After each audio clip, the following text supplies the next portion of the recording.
Yes, welcome once again to another segment of isomerism under carbonyl compounds. So we've seen that they exhibit basically the structure and typical functional isomerism, and we are yet to see that they can show position and chain isomerism.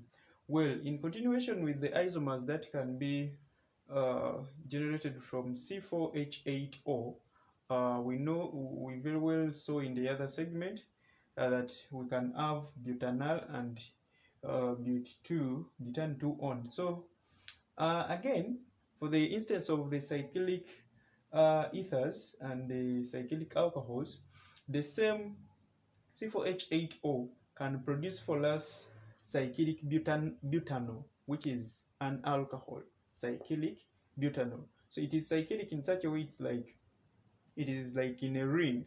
It's a ringed compound. So you find that you have the OH qualifying it to be an alcohol, and each corner here represents a carbon atom, each corner. So from this we have hydrogens here. 1, 2, 3, 4, 5, 6, 7, 8. So you have 8 hydrogens, 4 carbon atoms, and 1 oxygen. That is cyclic butanol, alcohol. So we also have cyclic ether. It can also be called tetracfuran. For it, it has oxygen here and 8 hydrogen, 1, 2, 3, 4, 5, 6, 7, 8. Then each corner still represents a carbon atom, 1, 2, 3, 4 carbon atoms. So basically that. So you find that it is the same number of, it's the same molecular formula but different structure formula here. So you find that this is an ether, whereas this is an alcohol, different functional groups. Then we can also look at basically the chain isomerism and position isomerism. At times when you look at the same molecular formula C4H8O, we saw that this is butanal, which is an aldehyde, 1, 2, 3, 4, with the carbonyl carbon at the terminal. Then we have what we call 2-methyl propanal, still an aldehyde, but now the chain length is reducing, and we have a methyl group attached to carbon number 2.